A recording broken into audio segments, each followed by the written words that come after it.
dépouillements font état d'un résultat étriqué entre le président sortant George Weah et le vétéran Joseph Boakai. L'ancien vice-président d'Ellen Johnson Sirleaf a été devancé d'une courte tête lors du premier tour de l'élection présidentielle au mois d'octobre dernier, obtenant 43,49% des voix contre 43,79% pour George Weah. L'ancienne gloire du football est créditée d'un bilan mitigé au terme de son premier mandat de 6 ans.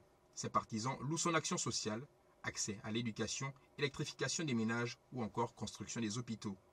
Ses détracteurs l'accusent par contre d'être déconnecté des réalités de ses concitoyens qui luttent au quotidien contre diverses pénuries, la hausse des prix et la persistance d'une corruption endémique. Une vague sur laquelle surfe son challenger, Joseph Boakai, 78 ans, qui dit vouloir améliorer la vie des plus pauvres et attirer des investisseurs pour développer les infrastructures du pays.